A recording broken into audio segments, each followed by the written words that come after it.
নমস্কার, ইন্দুর ছানা চ্যানেলে আপনাদেরকে সবাইকে স্বাগত জানাই। চলে এসেছি একটা ভিডিও নিয়ে, একটা রান্নার রেসিপি নিয়ে।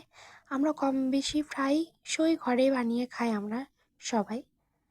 তো দেখতেই পাচ্ছেন আমি আলু কেটে রেখেছি ডুমো ডুমো করে, সাথে পটল কিছু কেটে রেখেছি বীজটাকে বের করে, আর কিছু টমেটো, আর সাথে আদা বাটা, আর কিছু লঙ্কাকে আমি মাঝখানে ফাটিয়ে নিয়েছি। তো দেখা যাক আজকে এই রান্নাটা আমি কি করতে চলেছি, আপনারা দেখতে থাকুন।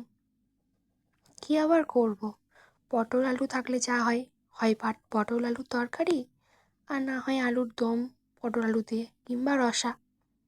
তো দেখতে থাকুন ভিডিওটা শেষ অবধি। তো এরপর কড়াইতে তেল দিয়ে দিয়েছি।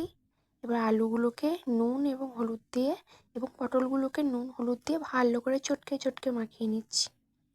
আর চটকে খাওয়া যে কী স্বাদ, সেটা মা চটকিয়ে দেখ, বাবা চটকিয়ে দেখবেন একটা আলাদাই স্বাদ থাকে খাবারের, তাই না? বা ঠাম্মার হাতে চটকানো খাওয়ার। আমাদের ওইসব ঘিন্না টিন্না হয় না, জানি না অনেকে হয়তো খেতে পারে না, কিন্তু আমরা ছোট থেকেই ঠাম্মা মায়ের হাতের, বাবার হাতে খেয়ে খেয়ে অভ্যাস না চটকানো খাবার, ওই জন্য আমাদের অতটা খারাপ লাগে না। তো কড়াইতে তেল দিয়ে আলুগুলোকে আমরা ভালোভাবে কষিয়ে নিয়েছি, তারপর পটলগুলোকেও কষিয়ে নিয়েছি ভালোভাবে। এরপর কড়াইয়ে কাঁচা লঙ্কা, সাথে 2-4টে টমেটো একটু ভেজে নেবো লাল লাল করে, ঠিক আছে? তো দেখতে পাচ্ছেন কড়াইটা আমার কি অবস্থা হয়েছে, আসলে পুড়ে গেছিলো। রান্না করতে করতে আমি চলে গেছিলাম একটু অন্যদিকে।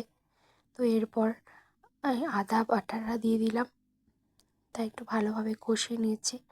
এরপর জিরে গুঁড়ো ছিল আমার কাছে, আপনারা চাইলে গোটা জিরেও দিতে পারেন, বা গোটা জিরেকে বেটে দিলে আরও বেশি ভালো হয়, কিন্তু আমার বাটার সময় ছিল না, সেই কারণে আমি আমার সাথে কাছে একটা ছিল, খুব বেশি দাম নয়, ছোটো প্যাকেট যেটা 5 টাকা দাম, বড় প্যাকেটে একটা হয়, তো ওটা ছিল না সেই মুহূর্তে, তো ওটাই আমি ইউজ করেছি। আপনারা চাইলে আপনাদের ইচ্ছা মতো ইউজ করতে পারেন বড় প্যাকেটের গুঁড়ো, কিংবা বেটে শিলে বেটে পরে বা মিক্সিতে হোক, গোটা জিরে বেটে পরে না একটা আলাদাই টেস্ট হয়। যাই হোক, এরপরে আমি জিরে গুঁড়োটা দিয়ে দিয়েছি, সাথে হলুদও দিয়ে দিয়েছি। এরপর আলুগুলোকে, কষিয়ে রাখা আলুগুলোকে আমি দিয়ে দিলাম কড়াইয়ে। এরপর ভালোভাবে নাড়িয়ে নিলাম ভালোভাবে। এরপর দেবো লবণ, লবণ দিলাম। লবণ দেওয়ার পরও ভালোভাবে একটু নাড়িয়ে নিলাম। দেখতে পাচ্ছেন কি সুন্দর কালারটা আসছে, তাই না? আমার তো হেভি দেখতে লাগছে, খেতেও অসাধারণ ছিল। ভালোভাবে নাড়িয়ে নিলাম। এরপর আমরা দেখতে পাবেন আমরা কি করতে চলেছি, বিশ্ব জয় করতে চলেছি। এরপর দিয়ে দিলাম জল। জল ছাড়া তো কিছুই সম্ভব নয়। তরকারি করুন আর ভাজুন, যাই করুন, শুধুমাত্র বেগুন ছাড়া জল লাগবে, তাই না?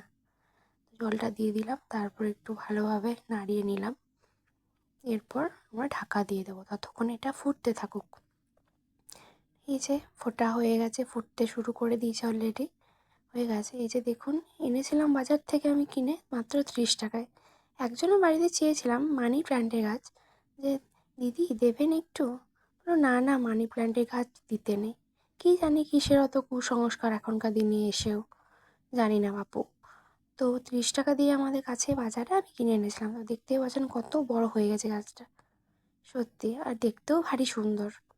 তো তা করতে করতে দেখুন আমার আলুর দমটা বা পটলের রসা যাই বলুন রেডি হয়ে গেছে।